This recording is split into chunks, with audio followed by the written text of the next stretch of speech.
All right, so here we have some conditional probabilities with a two-way table. So a women's club has 80% of its members married, 30% of the married women are pro-choice, and 75% of the single women are pro-choice.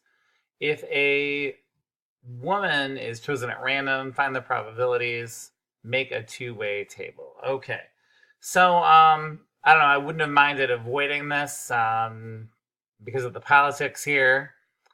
But anyway, that's just the terms we have in this problem. Okay.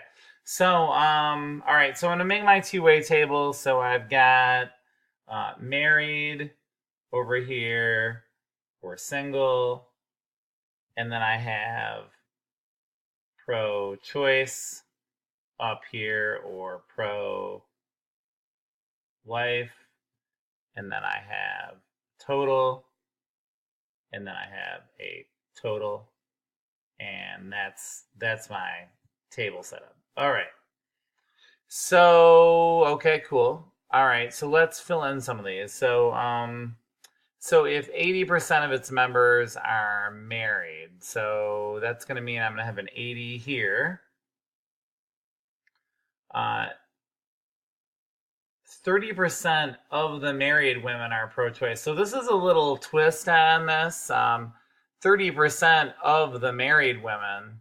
Well, I have the total number of married women here as a percentage. So 30% of the married women is going to be, you might not be able to see that because my calculator is kind of dark, but I'm typing in there 0.30 times 80, and I'm getting 24. So 0.30 times 80. So be careful about that. That's a little tricky.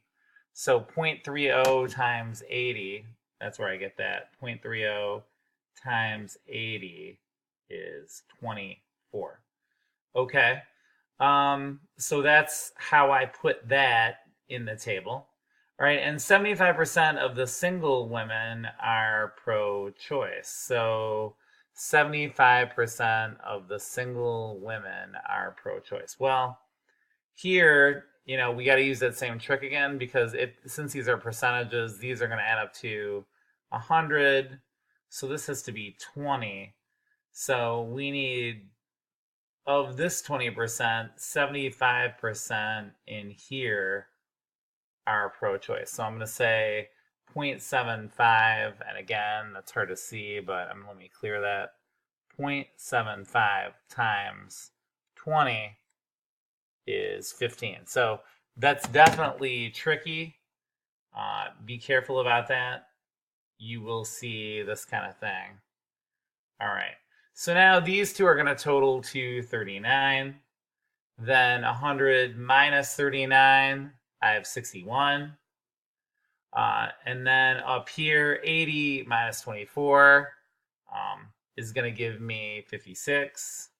And then finally, 20 minus 15 there is going to give me 5. All right, so that's my two-way table. That's step one. Just the probability she's married, like a randomly selected woman from this group of 100 is married.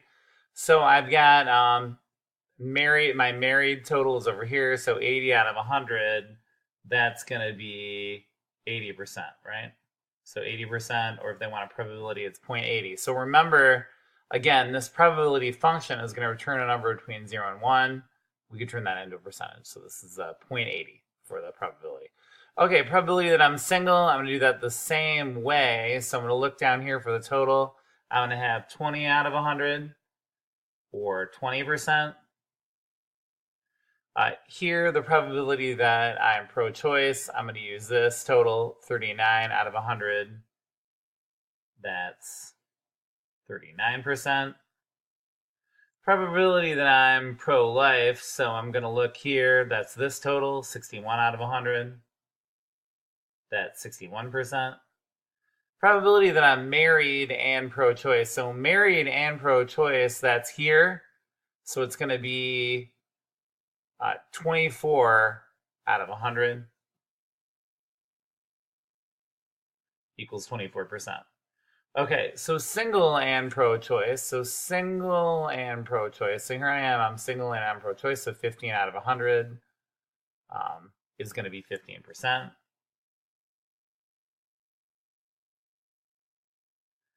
Okay, now here's our conditional probability. So now this is saying given that the woman is married. So when you see that condition there, remember, what does that mean, conditional probability? It means you're restricting the sample space. So that means now your denominator for that is going to come out of all the married people. So it's given that you're married. So now my denominator for that is 80, and the number of pro-choice people there is 24. And so I'm going to put that in.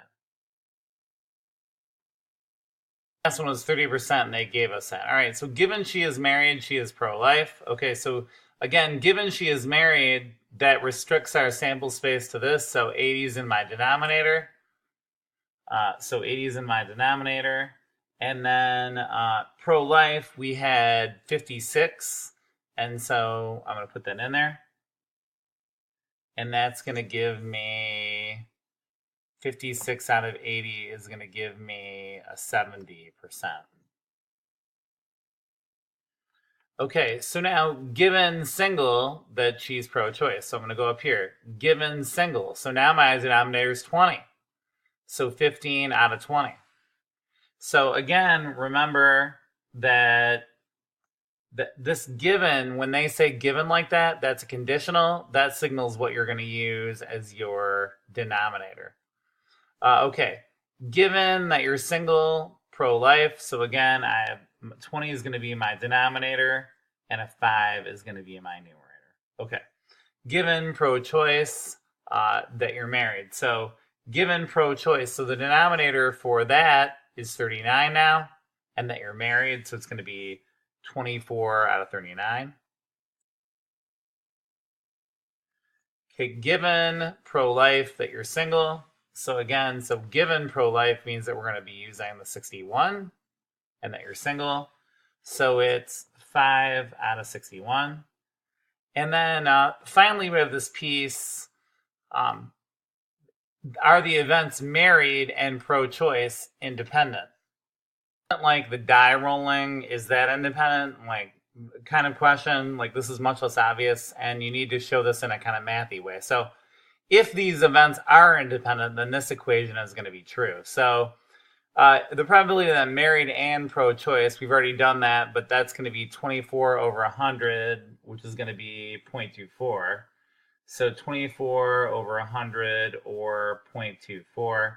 All right, and then on this side of the equation, I'm going to have the probability that I'm married, which is 80 over 100, we've already done, or 0.80. And then we've got the probability that I'm pro-choice. So probability I'm pro-choice is 39 out of 100. So we've done that too. So in order for them to be independent, it would have to be the case that 0.24 equals 0.80 times 0.39.